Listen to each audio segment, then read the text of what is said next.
So based on what you were just saying, what can we do to be more aware of the subtleties? Because I feel like I know there are signs that are happening constantly, and I just feel like I'm missing them. I must be, because I feel like I need to be patient. It's about tuning. You can be as patient as you have time to be, but if you've got your tuner set on the wrong station, you're not going to hear what's being broadcast on the station that you want to hear from. And so it's not about patience, it's about tuning.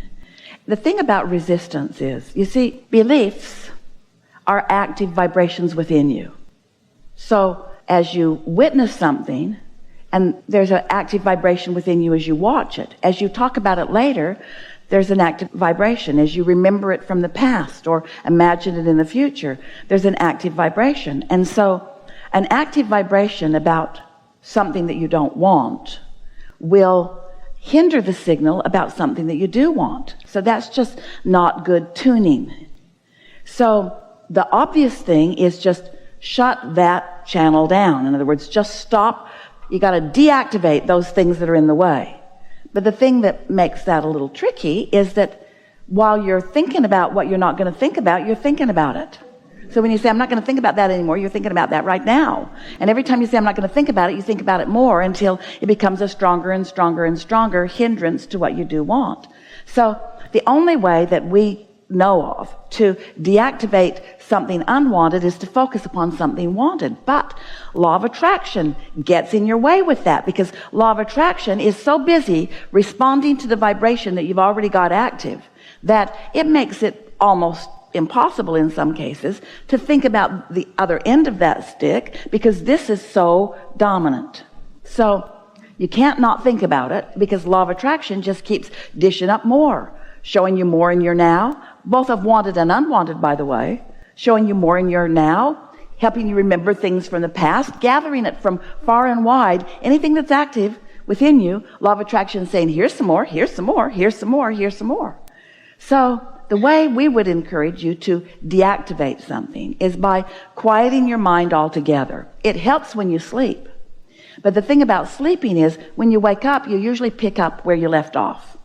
Even though the momentum subsided, the potential for that active belief is still really great. And so when you awaken, you could wake up and immediately focus on other things. And if you could do that, you could, in time, dominate your vibration with more wanted things.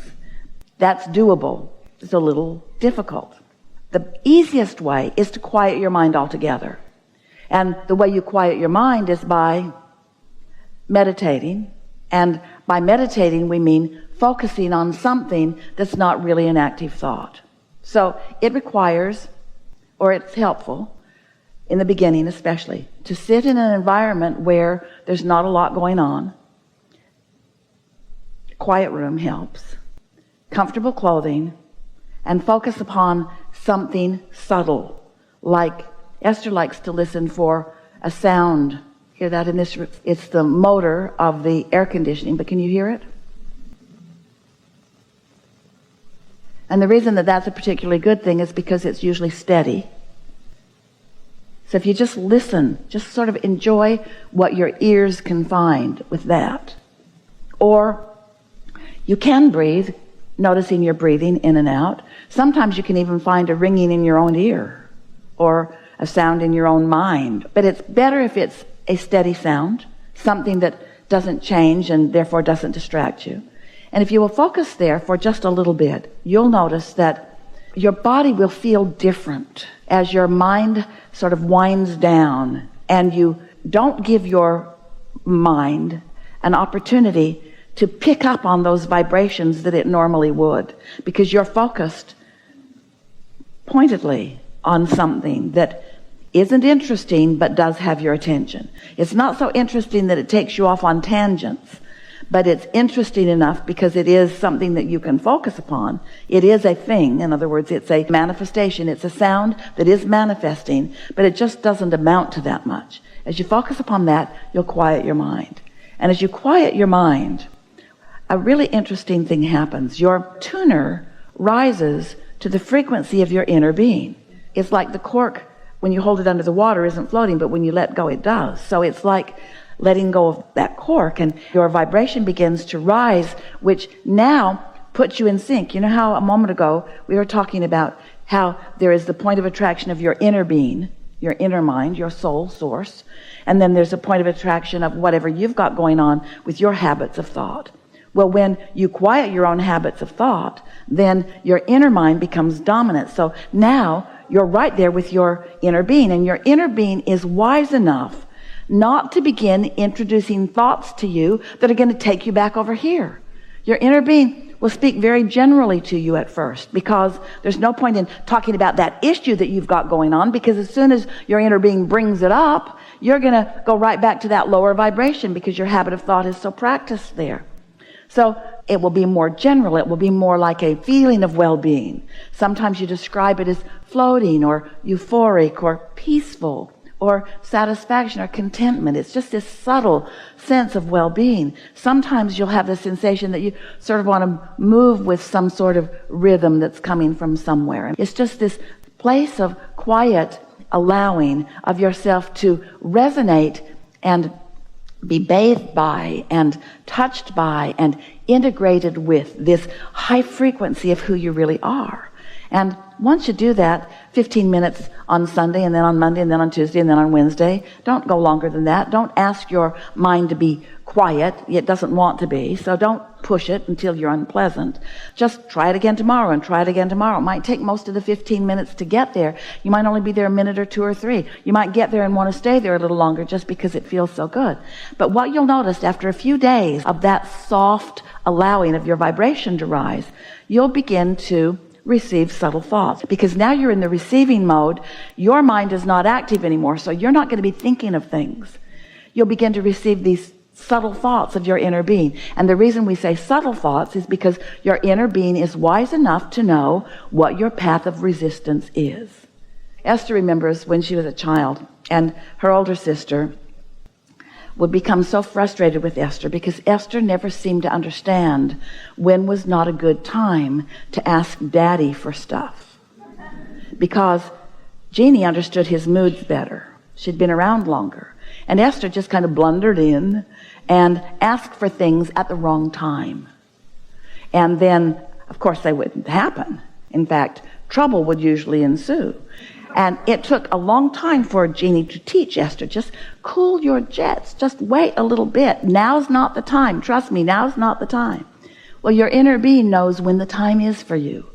Your inner being knows when you're agitated about something or when you're open to something. Your inner being knows what your beliefs are about everything that matters to you. Your inner being knows what things you want and what things you really don't believe, and what things you want and what things you're not quite so much in the way of. So your inner being will offer you impulses of thought. And when you receive the thought, you'll think you're thinking it, but you're not thinking it. And you know how you'll notice the difference between whether you're thinking the thought or whether you're receiving the thought from your inner being? When you receive the thought from your inner being, it always feels good. It feels like a good idea. It feels like something that you want to do. It's resistance free. And Esther, at first, when she began receiving these thoughts, she would think, that doesn't seem like a very important thought. It seems like Source would be thinking about more important things. But then she realized that Source is just offering her the thought of least resistance, the thought that she could receive, that she wouldn't immediately begin contradicting with beliefs that are in the way. And so after a while, once you meditate for 15 or 20 minutes every morning so that you sort of set the tone of that, then what you begin to notice is that you don't have to be in a state of completely quieted mind in order to receive an impulse that's really a good idea. It's like when you drive, often, you don't realize it, but often when you drive, you are in a sort of meditative state because the road's sort of doing that to you, and the fact that you can't really be productive, leave your devices aside in any real way, and so your mind is sort of in that loose place of receiving. And often you receive an impulse to change lanes or to speed up or to slow down or to take an exit, and that is absolutely a thought that is being generated and offered to you by your inner being. And you are the receiver of that thought. And so if we were standing in your physical shoes, we'd meditate every day. And we would orient ourselves to the subtleties of that inner mind, that inner being, until it's so not subtle that you're actually receiving movement, so not subtle that you're actually knowing unequivocally that that's the way you want to go. And so I've tried that, and it is hard for me to meditate because my mind is always going so with tons of thoughts. I'm sure a lot of people are that way. How do you stop yourself from, if you've done it for a week, you start that measurement phobia, like I've done this for a week and I feel like I haven't felt anything? Esther was talking to someone the other day who was saying something like that. And Esther said to this person the following words, which then that person really benefited by this because it made them realize that it is something that you're doing deliberately. Esther said, sometimes, depending on what's going on, I have to release a thought and then another thought and then another thought and then another thought. Sometimes your mind is just really active on things and you just have to start over again and start over again and start over again. What was that I was listening for? Oh yeah, there it is. And then all of a sudden your mind's wandering. What was that I was listening for? Oh yeah, there it is. And then all of a sudden your mind's wondering, oh, what was that thing I was listening for? In other words, just stay after it, because it doesn't have to happen much before you make the connection between you've quieted your mind and you did get a piece of that. So all that's in the 15 minutes, even if you feel like I'm restarting and restarting. And if you've been sitting there for 15 minutes, which is the amount of time that you've allowed, if you need to then leave and go somewhere and you realize that you haven't reached it, you may get more and more aggravated as you say, I'm not there yet, I'm not there yet, I'm not there yet. Don't do that to yourself. Just say, enough for today, and get up and go. But it is our promise to you that when you sit to focus upon some sound, your mind will quiet. Your mind will quiet, and your inner being will help you too. Your inner being's right there with you. Your inner being is helping you in this vibrational adjustment. You've just got to allow it. And so just be easy about it. Don't make it work. And don't keep telling the story that it's hard. Because if while you're in your not meditating state, you say, I can't meditate, I just can't meditate, it's hard for me to meditate, my mind won't quiet, well then it's going to be hard for you when you sit to do that, because you've just activated a vibration that is working against you. So begin saying things such as, when you go to bed at night, do you toss and turn for hours?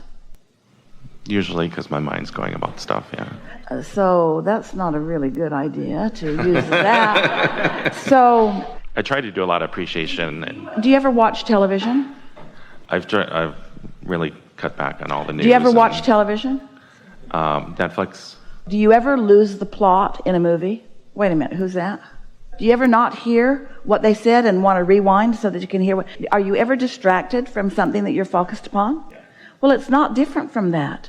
Are you ever across the dinner table from someone and you see their mouth moving and you realize you haven't been listening? You haven't been listening. You're smiling and nodding, but you haven't been listening. And so you certainly have the ability to focus in the same way that you can tune someone else out. You can tune your own mind out. You can. You just got to get good at it.